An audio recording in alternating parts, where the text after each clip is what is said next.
kasama-sama hanggang alas 6 ng umaga. Inyo maririnig mga balita kaganapan sa lalawigan ng Pangasinan, sa ibang bahagi ng bansa at sa ibayong dagat.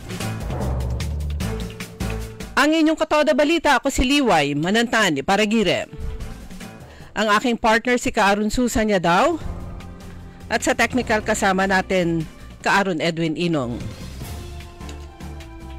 Sa ulo ng mga balita sa Balitang Nasyonal.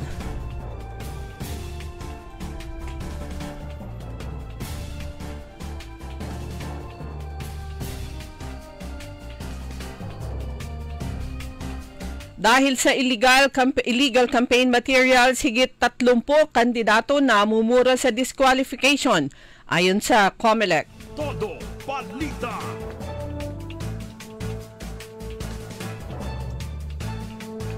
Samantala, ayon sa COMELEC, all systems go na para sa May 12 national and local elections. Todo balita.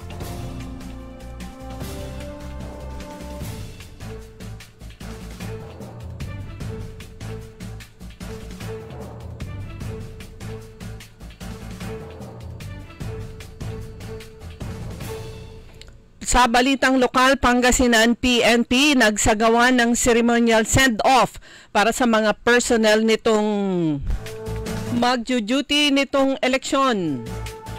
Todo balita.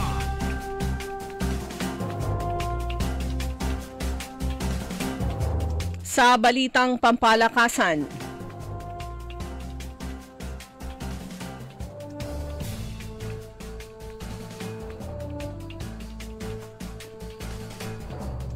win number 4, target ng NLEX laban sa Ginebra, San Miguel. Todo balita.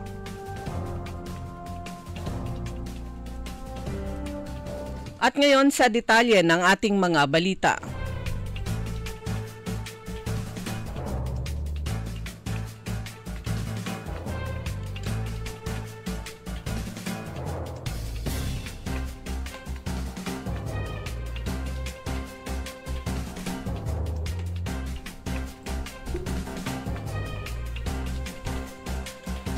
All systems go na ang Commission on Elections para sa pagdaraos ng May 12, 2025 national and local elections na gaganapin sa Lunes.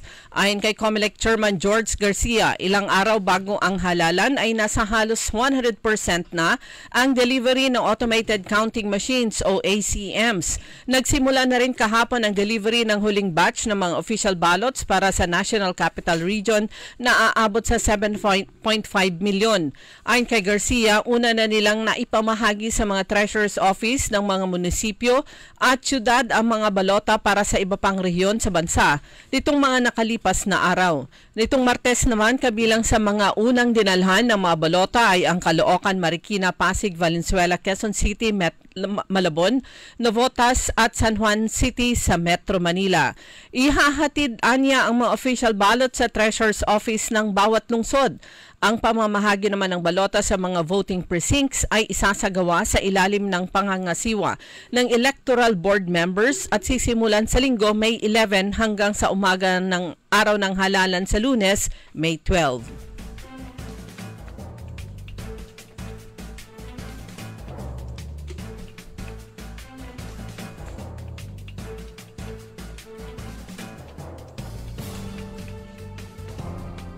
Kaugnay pa rin sa halalan, mahigit na sa 30 na kandidato para sa May 12 national and local elections na kinabibilangan ng isang senatorial bet ang nakatakdang sampahan ng disqualification case ng Commission on Elections Task Force Baklas dahil sa umano'y paglabag sa mga panuntunan ng COMELEC sa illegal campaign materials. Ayon kay COMELEC Chairman George Erwin Garcia, ang mga naturang kandidato ay hindi tumalima ng pagsabihang tanggalin ang kanilang mga unlawful campaign materials.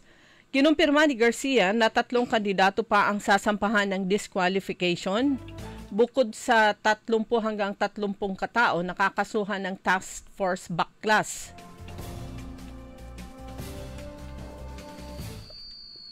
Eto nga, 3 kandidato pa ang sasampahan ng disqualification petition ng Task Force SAFE o Safeguarding Against Fear and Exclusion in Election ng COMELEC dahil sa paglabag sa Anti-Discrimination Resolution. Meron na anya silang 400 kaso ng vote buying at may inilabas na rin silang disqualification cases, ngunit hindi pa rin tumitigil ang mga kandidato sa paglabag. Samantala, nanawagan si dating Senador Manny Pacquiao sa gitna ng pangamba ng dayuhang pakikialam sa darating na halalan sa Mayo 12 na tutulan ng anumang impluensyang banta sa soberenya ng bansa, lalo na mula sa China. Kinundanan ni Pacquiao ang napaulat na paggamit ng mga Chinese troll farm at manipulasyon sa social media na umano'y idinisenyo upang impluensyahan ang boto ng mga Pilipino. Ang pahayag ni Pacquiao ay kasunod ng ulat mula sa National Security Council at National Intelligence Coordinating Agency o NICA na nagsiwalat ng nagpapatuloy na state-sponsored disinformation campaigns na iniuugnay sa China. Kabilang dito ang mahigit 300 peking social media accounts na umano'y pinondohan ng embahada ng China upang manipulahin ang opinyon ng publiko. Isiniwalat ng isang investigasyon ng Senado sa pangunguna ni Senate Majority Leader Francis Tolentino na may tseke mula sa Chinese Embassy patungo sa isang marketing firm na sinasabing nasa likod ng social media operation. Layunin nito na itulak ang mga kandidatong pabor sa China at siraan ng mga makabayang leader na nagsusulong ng mas matatag na dipensang pandagat at mga patakarang makabayan. Idiniklara ng Malacanang na special non-working holiday ang Lunes, May 12, upang bigyan daan ang pagdaraos ng local and national elections sa buong bansa. Batay sa Proclamation No. 878 na nilagdaan ni Executive Secretary Lucas Bersamin, sinabi nito na kinikilala ng pamahalaan ang kahalagahan ng pagboto bilang pangunahing karapatan ng bawat Pilipino. Sa bisa ng nasabing proklamasyon, layunin ng gobyerno na bigyan ng sapat na panahon at pagkakataon ang mga mamamayan upang makaboto ng maayos at walang hadlang. Inaanyayahan din ng publiko na samantalahin ang espesyal na araw na ito upang gampanan ang kanilang tungkulin bilang mga responsabling mamamayan sa pamamagitan ng paglahok sa halalan. Sa ating balita, sa ibayong dagat, niyanig ng magnitude 5.5 na lindol ang silangang Taiwan noong Lunes ng gabi. Ayon sa Central Weather Administration o CWA, naramdaman ang lindol ganap na alas 6:09 ng gabi. Naitala ang episentro ng pagyanig may 34.9 km sa silangang timog silangan ng Hualien County Hall ayon pa sa CWA. Sinundan to ng mahinang lindol sa loob ng 20 minuto. Wala namang naiulat na nasaktan o malaking pinsala sa insidente. Dumako naman tayo sa mga balitang lokal. Sa Pangasinan PNP, isinagawa ng Pangasinan Police Provincial Office kahapon ang kanilang ceremonial send-off para sa mga police personnel na naka-assign para mag-safeguard sa 2025 national and local elections na ito ay ginanap kahapon sa Magilas Hall at pinangunahan ni Police Colonel Rollyfor Capocyan, ang Provincial Director ng PNP Dagupan o PNP Pangasinan. Sa kabuuan, merong 2,408 na mga uniformed personnel ang nakadeploy na sa iba't ibang polling centers di sa lalawigan ng Pangasinan para maisiguruhin ang peace and order, disiplina, ang integridad at professionalism, ang panawagan naman ng ni Capocyan sa kanyang mga personnel. Out of the total strength of our police personnel in Pangasinan, which is 3,507, we are deploying 2,408 to meet the 2 against 1 requirement. Ito ay para masiguro na lahat ng polling center ay may 2 police officers na naka-duty, pahayag ni Capocyan. Nagbigay naman ng assurance si Capocyan sa publiko na ang lahat ng mga personnel na nakadeploy sa mga polling centers ay dumaan sa masusing preparasyon, kasama na dito ang election-related briefings para ma-maintain ang integridad ng electoral process. Pinatawan ng 3 buwang suspensyon ng Office of the Ombudsman ang Mayor at Executive Assistant ng Bayan ng Sual epektibo May 5, 2025. Sa 16 na pahinang desisyon ng Office of the Ombudsman, nilagdaan ni Ombudsman Samuel R. Martires ang 3 buwang suspensyon without pay ni Liseldo D.Q. Calugay at Cheryl O. Medina sa hatol na guilty of simple misconduct. Si Medina ay Executive Assistant 3 ng Office of the Mayor ng Sual. Nag-ugat ang kaso sa isinampang reklamo ng isang Michael Abata laban kina Mayor Calugay at Medina kaugnay ng fishery privilege application ni Medina na inendorso ni Mayor Calugay sa sangguniang bayan ng Sual. Samantala, nagsasagawa ng lahat ng legal na remedy na may kinalaman sa desisyon ng Ombudsman ay sinasagawa na ng legal team ni Calugay. Sa isinagawang press conference sa Facebook Live ni Calugay, sinabi ng kanyang mga lawyer na nag-file na sila ng petition to the Court of Appeals at hinihiling nila na i-revoke ng Ombudsman ang kanyang order at mag-issue ng temporary restraining order at writ of preliminary injunction. May magandang balita naman na ibinahagi si Congresswoman Rachel Arenas ng pangatlong distrito ng Pangasinan. Formal nang naisabatas ang Republic Act No. 12181 o ang Adjusted DFA Retirement Benefits Act matapos itong lagnaan ni Pangulong Ferdinand Marcos Jr. Layunin ng bagong batas na itaas ang buwanang benepisyo ng mga retiradong opisyal at empleyado ng Department of Foreign Affairs na nagsilbi sa bansa saan mang panig ng mundo. Isa ito sa mga pangunahing panukalang batas ni Congresswoman Arenas bilang chairperson ng Committee on Foreign Affairs sa 19th Congress. Siya rin ang principal author ng naturang batas sa Kamara. Saklaw ng RA 12181 ang mga DFA retirees na tumatanggap ng pensyon mula sa GSIS. Ganon din ang mga nagretiro sa ilalim ng Republic Act 1616. Kwalipikado ang mga retiradong Pilipino na may edad 65 pataas at nakapagsilbi ng hindi bababa sa 15 taon sa DFA bago magretiro. Dagdag pa ni Arenas, sa ilalim ng nasabing batas, ang mga kwalipikadong retirado ay makakatanggap ng monthly pension differential o dagdag sa kanilang kasalukuyang buwan ng pensyon. Sa pagkakapasa ng RA 12181, natapos na ni Congresswoman Rachel Arenas ang lahat ng priority bills ng Committee on Foreign Affairs sa ilalim ng kanyang pamumuno sa 19th Congress. Sa bayan pa rin ng Sual, matagumpay ang sinagawang operasyon laban sa human trafficking na pinagsabi na puwersa ng NBI Cybercrime Division, NBI Special Task Force at NBI Alaminos noong May 1 kung saan na-rescue ang 10 biktima ng human trafficking kung saan siyam dito ay mga minor de edad. Arestado rin ang 2 Chinese nationals at 3 Pinoy. Sa ulat ng NBI, nagugat ang operasyon sa intelligence report na mayroong mga minor de edad na nagtatrabaho at mga undocumented foreign nationals sa isang compound sa barangay Bakiwan sa Sual. Ang pinagsanib na pwersa ng NBI team kasama kinatawan ng Social Welfare Administration ay tumungo sa target compound at naaktuhang nagtatrabaho ang mga biktima ang minor de edad. Ayon sa mga biktima, ilan sa kanila ay na-recruit mula sa Northern Samar at isinailalim sa sapilitang paggawa, pagkakabaon sa utang at mga pagbabanta na may kinalaman sa paggamit ng mga baril.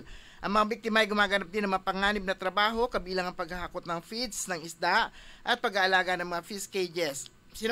Sinampahan ang mga suspect ng kasong qualified trafficking at naharap din sa kasong paglabag sa Republic Act 9231, kilala bilang Elimination of the Worst Forms of Child Labor, Republic Act 8550, the Fisheries Code, at Republic Act 12022 for Economic Sabotage. Dumako naman tayo sa mga balitang pampalakasan. Ang ika-4 na sunod na panalo ang target ng NLEX habang back-to-back wins naman ang hangad ng Barangay Ginebra sa kanilang salpukan sa Season 49 PBA Philippine Cup. Magtutuos ang Road Warriors at Gin Kings mamayang 7:30 ng gabi matapos ang upakan ng Rain or Shine Elasto Painters at Blackwater Bossing 5:00 ng hapon sa Ninoy Aquino Stadium sa Malati, Manila. Samantala sa tennis naman, lalabanan ni Pinay tennis sensation Alex Ayala ang world number 27 Marta Kostyuk ng Ukraine sa round 1 ng Italian Open sa Rome. Nakatakda ang paluan ni Ayala at Kostyuk ngayong mamayang 4:00 ng hapon. Ang Italian Open ay gagamitin ng 19 na taong gulang na si Ayala sa kanyang paglahok sa French Open na hahataw naman sa May 25 hanggang June 8 sa Paris. Sumanyo kabuuan ang ating newscast sa ating Todo Balita at Komentaryo. Kami po niyang tagapagbalita ko po si Susan Valdezia daw. Ako naman si Liway Manantani para gire. Ang oras po natin alas 5:27 ng umaga. Ang balitang ito ay inihatid sa inyo ng MX3. MX3. Dito ako, believe. Marcoleta sa Senado, Marcoleta sa inyo ay magseserbisyo, malalagot ang mga mapangabuso. Marcoleta sa Senado. Iboto Dante Marcoleta for Senator number 38. Ladies and gentlemen, the new face of your favorite restaurant in Dagupan City. The original party place in town. The Music Warehouse Club, Dagupan City. No need to go to Manila's top bars like Silo and BSK Club. Dagupan has it all. Fully air-conditioned with free entrance, free parking, and restrooms for all. Doors open at 7 p.m. Do well, live well, and dress really well. Find us at Paris Street, Barangay Pogo, Chico. Contact us at 075-522-2617. Reserve your tables now. Uy Suki! Mananap kayo na mamuran sa saliwan? Malinis tan sariwan panangan para agaw-agaw yapon siya no walay okasyon? Walay suggestion meet si kayo. Galila at Macador Market. Yadiman makasaliw na mamura. Sariwa tan malinis yasasaliwan niya karne na baboy tan baka. Manok, sira. Pising tan nanduruman Ricardo para panangan. Narumog yung at Macador Market susaliwan na dry goods, groceries, panangan, tan walamat sulakuan na prutas. Anthony Serenso alagaran nyo. Gawa yung nanduruma supon sayo agaw-agaw at Macador Market. Lukas agaw-agaw sa Macador Market. Manlapot alas 4 at palbangon. Anggad alas 8 yalabi. Bisita Kila at Macador Market. Galvan tan Zamora Street. Jad Downtown at Syudad na Dagupan. Nakikita pa ba ang pagmamano sa mga Pilipino ngayon, lalo na sa mga kabataan ngayon? Meron siguro, pero yung iba, inuutusan pa. Huwag sanang mawala ang tradisyong ito na nagpapakita ng paggalang sa nakatatanda. Atin ito, Pinoy ito. Kapag nakakita ng kabataan, paalalahanan at tanungin, nagmano ka na ba? Isang paalaala para walang makalimot. Hatid ng ALC Group of Companies, Aliw Broadcasting Corporation, Station DWIZ News Nationwide, DWIZ News FM Regional Group, Home Radio 97.9, Aliw Channel 23, Philippines Graphics, Cook, Plan Bank, Business Mirror, Filipino Mirror, Brown Madonna Press Inc., City State Savings Bank, AAA Southeast Equities Inc., Filipinas Pawn Shop, at ng Sandari Batulao. Gina tayo kay Gina de Venecia. Love tayo ni Manay Gina. Maaasahan at handang tumulong sa 4 distrito ng Pangasinan. Manay, Gika na ba kay Manay Gina? Manay Gina de Venecia. Love natin si Manay Gina. Manay Gina de Venecia. 4 distrito, Gina ba kayo? Gina tayo! Huwag kakalimutan, Manay Gina de Venecia, number 1 sa balota. Pakinggan natin ang tinig ng babaeng ito. Tao dito na tinatakot at nananakot. Ito ang sagot ko sa mga nananakot sa ating mga kailyan. Huwag niyo silang takutin! Harapin niyo ako! At pakinggan naman natin ang tula ni Mayor Rami Paraino. Ang panunungkulan ay serbisyong pinapahalagahan. Hindi ito kinakasangkapan para manira ng walang pakundangan. Tayo'y alipin ng ating sinumpaan. Pagmamahal at respeto sa kapwa ang siyang ating daan. Maglilingkod ng tapat ayon sa kagustuhan ng mamamayan. Para sa bayan, iwaksi ang kasamaan at mga ganid sa kapangyarihan. Maniwala ka, dulot nito'y walang kumpay na kahirapan, madlay masasadlak pa sa kawalan. Ating pag-asa ang binibini na minungutya, nakapiring ang mga mata, simbolo ng katarungan at hustisya. Samahan pa ng panalangin o sinta para sa mga walang budhing tatamaan ng sentensya. Makakaasa po kayo, tamang adikain aking paninindigan. Mayor Rami Paraino, ang tunay na anak ng Ordaneta. Liway Manantan at Susan Yaraw sa Todo Balita.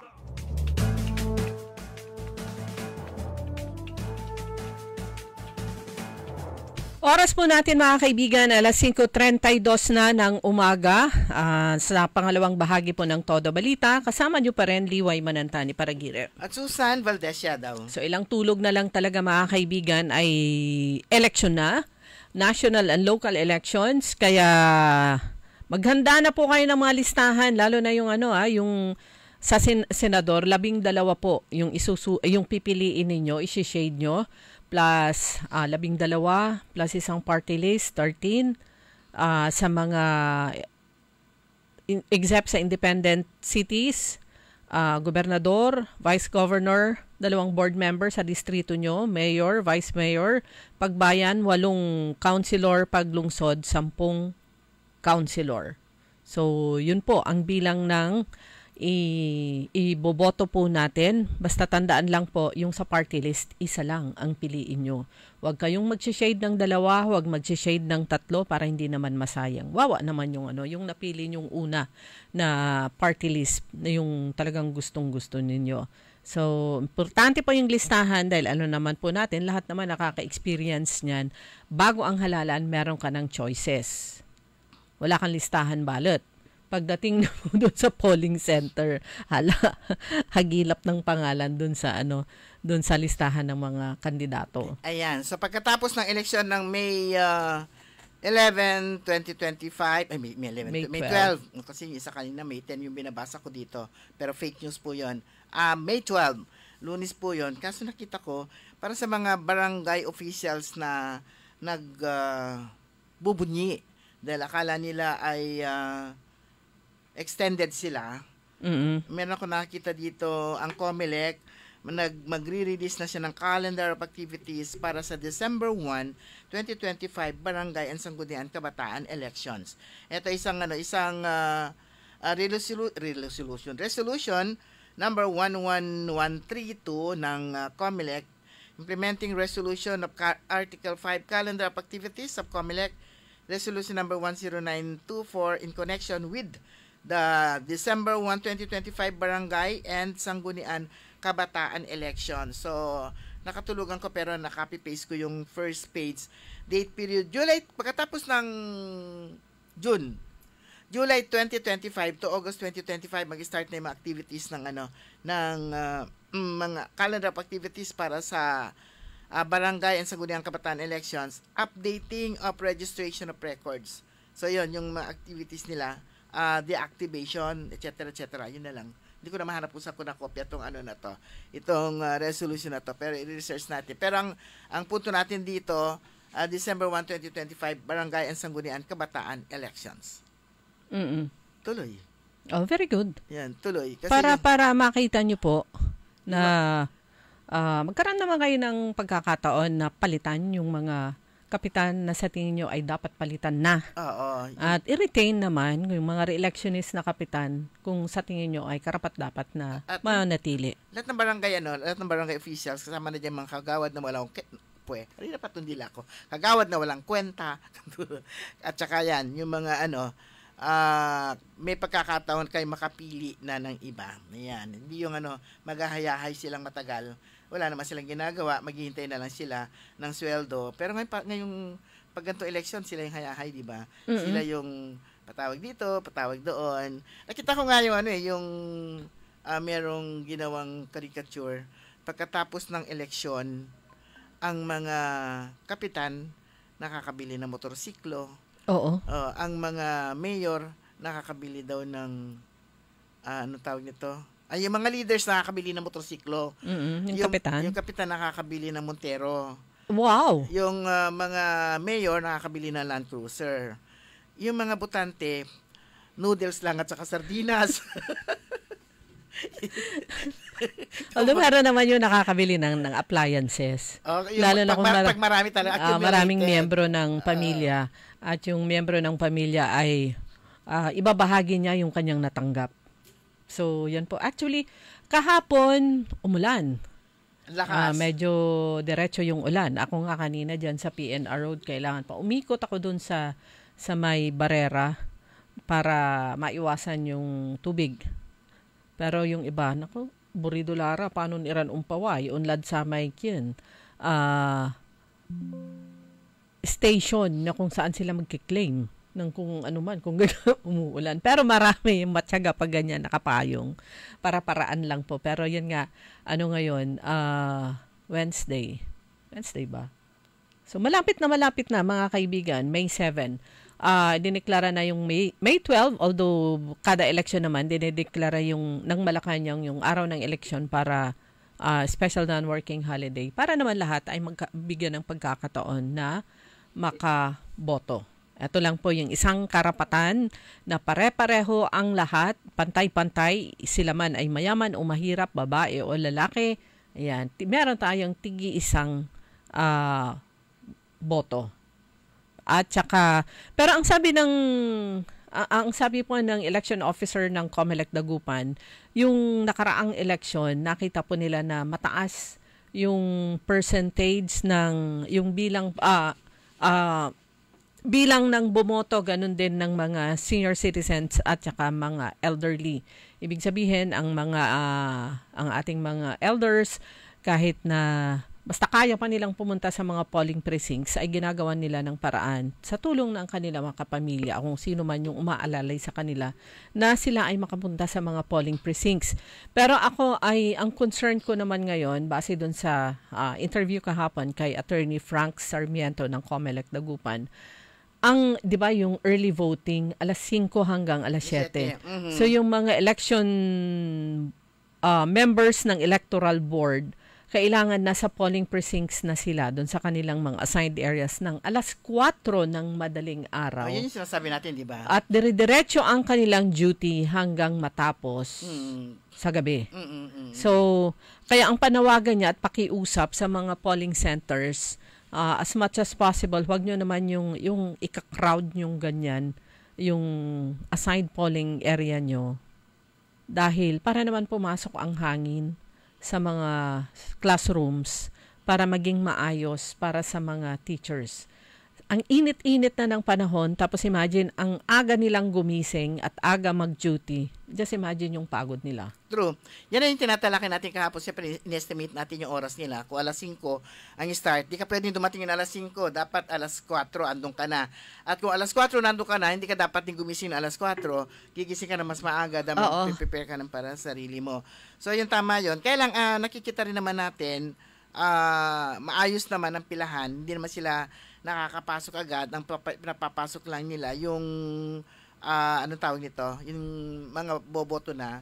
Kaya dapat nilang gawin, kailangan fully ventilated. So maraming electric fan. So manggagaling na yan dapat sa pamunuan yung kanilang gagawin para maging komportable naman itong ating mga BEIs na tinatawag. O ano tawag sa EBs. Ano? Electoral Board. EBs, Electoral Board. Ano na mga ba yung BEI? Election Board. Ano yung I? Tapos yung machine ngayon ay ACM. Automated AC. Automated machine yung M. Bilis mo kalimutan. Automated counting machine. Counting machine. Ayun. At yung ano po yan, sabi nga ni Attorney Sarmiento, ito as compared dun sa nakaraan, ito ay kumbaga rented lang. Mm-hmm. So pagkatapos, ibabalik na doon sa South Korean o Korean na na supplier. So ang sabi niya, natanggal yung problema at saka yung gastos sa warehouse. Kasi syempre noon pagkatapos ng election, ilalagay sa maraming warehouses yung nasabing mga machines. Pero ngayon, pagkatapos ng lahat-lahat, babalik yon sa Korean supplier. So, yun po mga kaibigan, kailangan maging matalino. Palagi, every election, naririnig po natin yan at sinasabi, kailangan maging matalino sa pagpili ng mga leaders, mga susunod na leaders ngayong election na to. Ayan. Pero ang bilis po ng oras natin mga kaibigan, ganap na po alas 5:41 sa pagbabalik natin. Pagkatid pa rin po natin ating mga balita naman mula sa ating lalawigang Pangasinan, ang galing. Papalakas ng papalakas, palinaw ng palinaw, mga balita at impormasyong naiintindihan dahil malinaw mong nalaman. Tutok lang sa DWIZ. Mula umaga hanggang gabi, updated on air and online. DWIZ. Nagbabalita ng tama, naglilingkod ng tama. DWIZ. Huwag papayag na wala kang alam sa balita. Maiiwan ka niyan. Huwag kang papayag na hindi mo alam ang latest. Ma-out of place ka niyan. Programang hatid ang tamang balita at tamang impormasyon. Hindi lang sa Maynila, kundi sa buong bayan. Ronda Pilipinas. Pinakabago at pinaka-updated na mga pangyayari. Ihahatid live. Ronda Pilipinas. Kasama ang gigising sa inaantok mong dugo, si Dennis Antenor Jr. Ronda Pilipinas. Makinig sa buong Pilipinas sa DWIZ Manila hanggang saan mang sulong nationwide sa lahat ng DWIZ local stations sa buong bayan. Watch din ng live sa Aliw 23 at sa Facebook at YouTube ng DWIZ Ronda Pilipinas, Monday to Friday, 10 a.m. Makisali sa mainit na talakayan sa Karambola. Live na napapanood ang Karambola via DWIZ 882 Facebook page. Maaari ninyong ipadala ang inyong mga komento o opinion sa aming mga text line 0908-136-6060 o tumawag sa aming hotline 470-1750-54. Karambola Nationwide. DWIZ.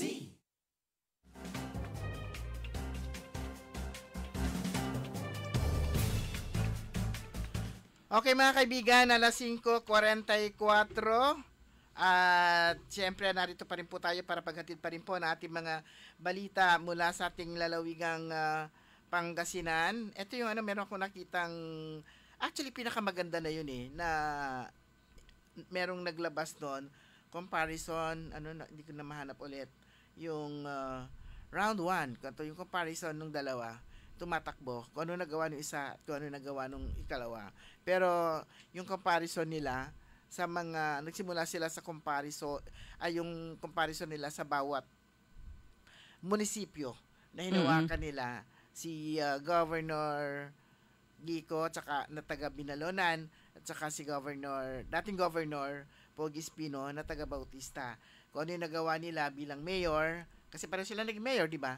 Kung ano yung nagawa nila bilang mayor sa kanilang mga lugar, kung ano yung mga na-implement na nilang mga proyekto. At kung makikita mo, ang laki ng pagkakaiba. Tsaka kapag makikita mo talaga, mapapahanga ka talaga kay Governor Gico. Kasi nga, doon sa kanila, di ba, yung mula doon sa kanilang sa tourism aspect, yung kanilang ginawa doon sa parke nila, naalalak na mga puno doon, di ba? Yung mga akasya, talagang ando lang yung mga puno. Tapos, meron din silang meron din silang dancing fountain.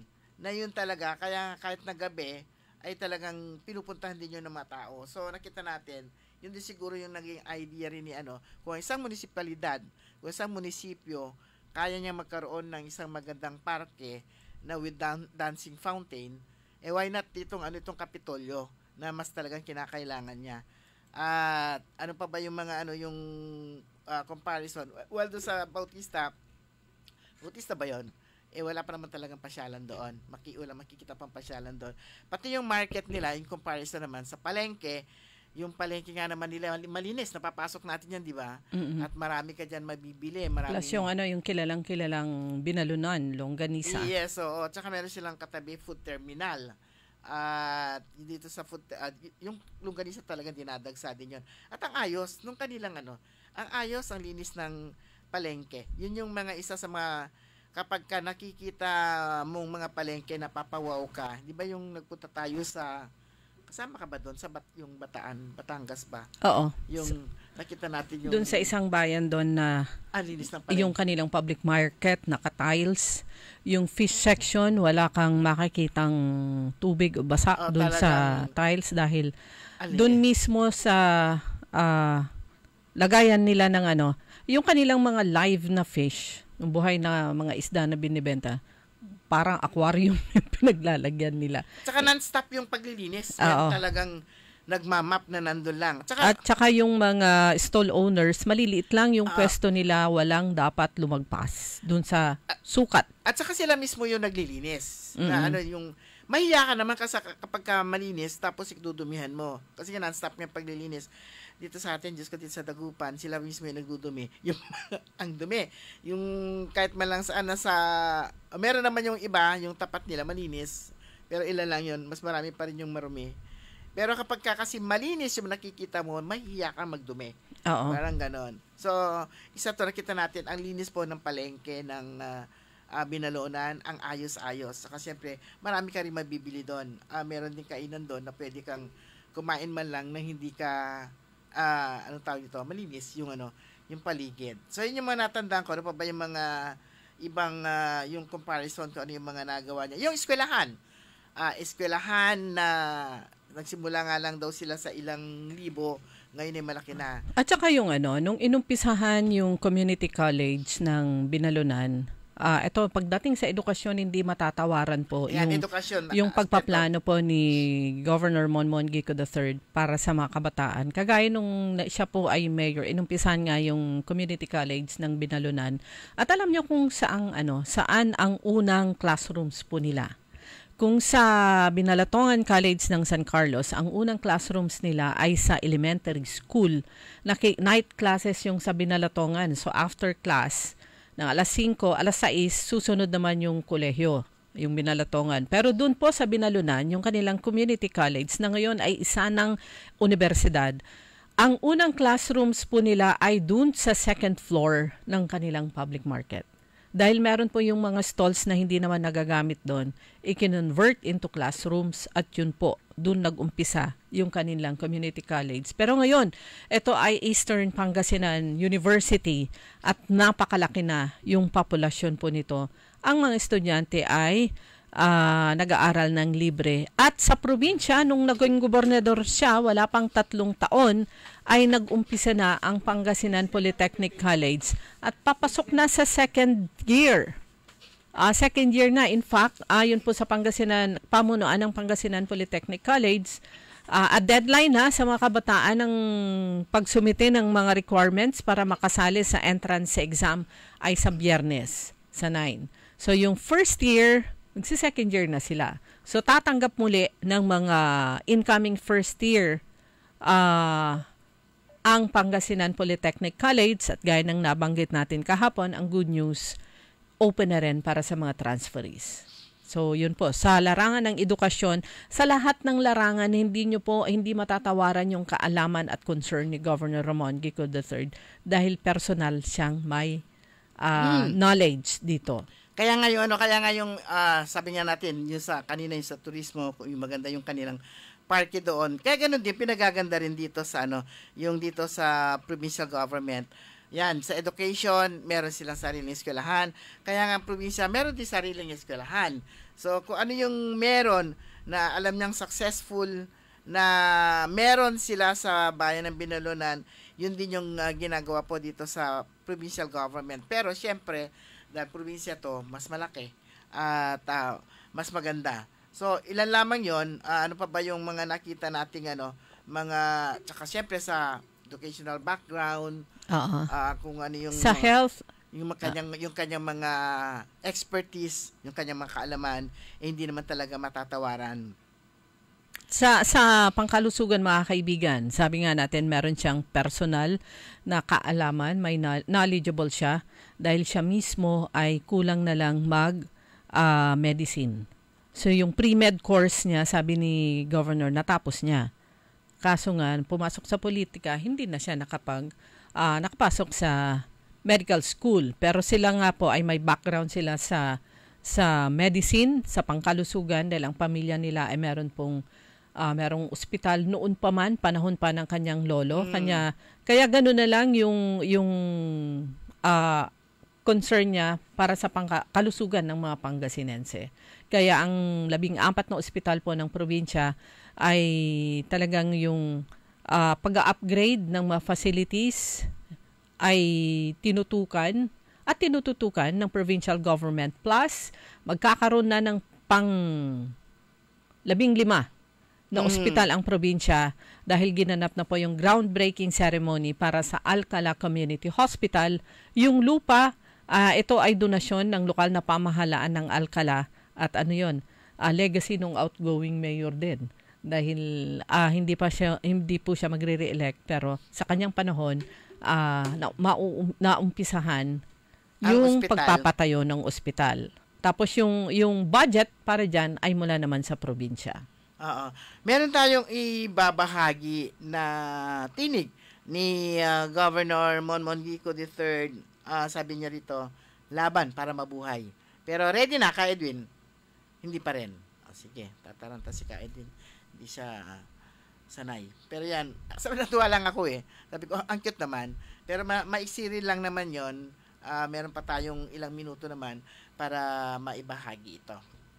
Although napakaraming ganap mga kaibigan, sa Swalden, may pinatawan ng Ombudsman, Office of the Ombudsman, ang si Mayor Dong Kalugay at saka yung kanyang executive assistant ng suspension, 3-month suspension, hindi ito preventive, 3-month suspension ito, effective May 5. Pero yan, itutuloy natin yan, maubusan na tayo ng oras. Ito munang tinig ito, pahayag ito ni Governor Monmon Gico III.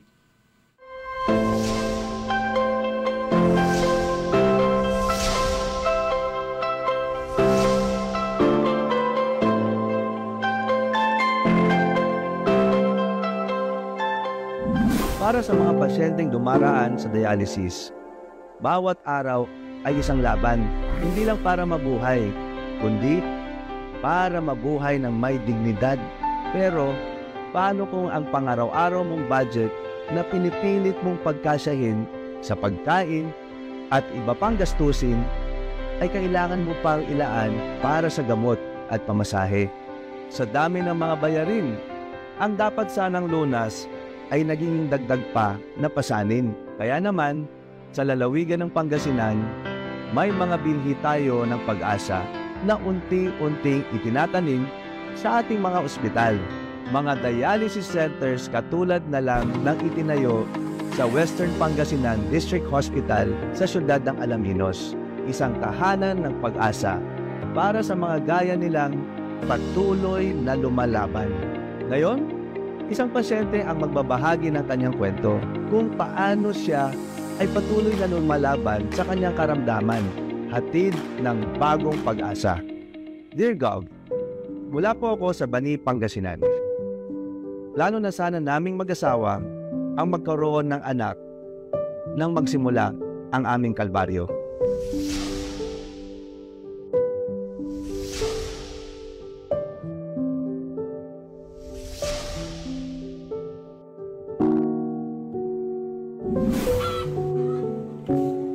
Taong 2019 nang buntis ako pero sa kasamaang palad,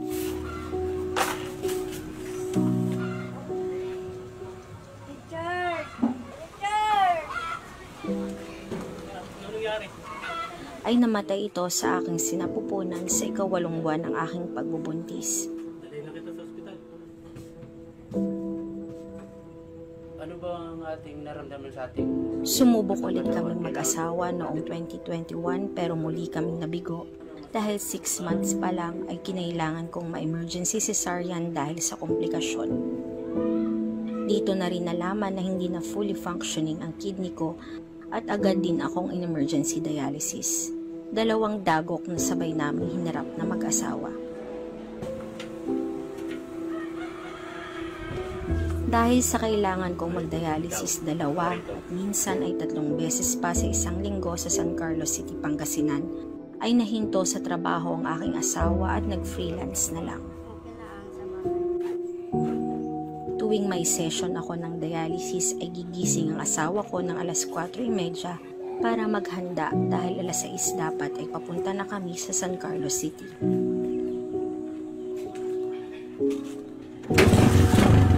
Matapos ang mahigit na 2 oras na biyahe ay maghihintay naman kami na maihanda ang dialysis machine at 4 na oras akong mauupo dito para sa aking treatment. Hapon na kami makauuwi.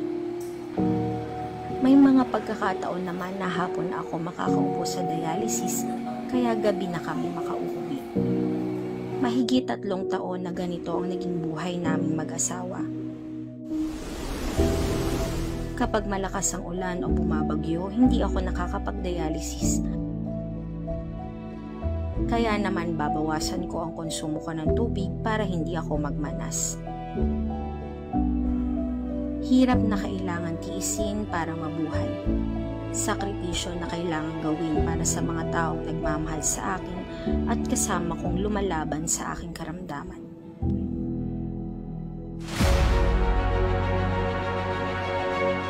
Hanggang sa magbukas ang dialysis center sa Alaminos. Halos 15 minutes na lang ang biyahe kaya sobrang dali na para sa akin na magpa-dialysis. Dahil din dito, mas marami ang pagkakataon ng aking asawa na tumanggap ng trabaho. Gob, maraming salamat po sa pagpapagawa po ng dialysis dito sa Alaminos kasi po laking tulong po sa amin na mga malalayo. Less oras po, tapos sa may bagyo, ano po siya, makakapunta po kami kahit na may bagyo kasi malapit lang. Hindi na po ko gumigising ng alas 4 ng umaga para mahabol po yung oras ng dialysis ko kasi mas malapit po dito. Sana Gob, marami pang blessings ang dumating sa'yo para marami sa pang matulungan na katulad namin dialysis patient. Sa bawat tusok ng karayom at sa bawat oras na ginugugol sa dialysis, hindi lang katawan ang sinusubok, pati puso, pag-iisip at pananampalataya. Pero dahil sa pag-asang inilapit natin sa ating mga kababayang dialysis patients, nabawasan ang bigat na kanilang pasan. Mahirap man ay unti-unting kinakaya. Maraming salamat, Decibel, sa pagbabahagi ng iyong istorya. Hanga ako sa tapang at lakas mo. Inspirasyon ko ang isang tulad mo na hindi sumusuko sa paglaban sa matinding karamdaman. Naway, bigyan ka ng Diyos ng lakas araw-araw.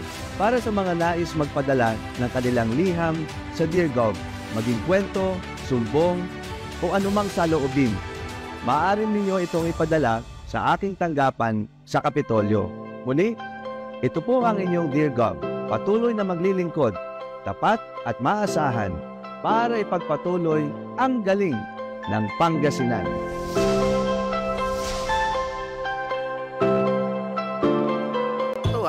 Ang saktong-sakto siya.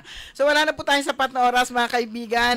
Bukas naman ko yung buong siyam na yung 9-point agenda ni Ginang Maanggi ko sa kanyang pagtakbo naman pag siya po ay nahalal na mayor ng Urdaneta. Okay, wala na po tayong sapat na oras na tabayan po ninyo susunod agad early in the morning. Makakasama po ninyo si Karen Orly Navarro, programang Todo Balita at Komentaryo. Kami po niyo nakasama sa technical side. Si Ka Edwin Inong. Ako po si Liway Manantan Iparagiren. Ako naman si Susan Valdezia Daw. Magandang umaga po sa inyo lahat. Ang balitang ito ay inihatid sa inyo ng MX3. MX3. Dito ako, believe. Nagbabalita.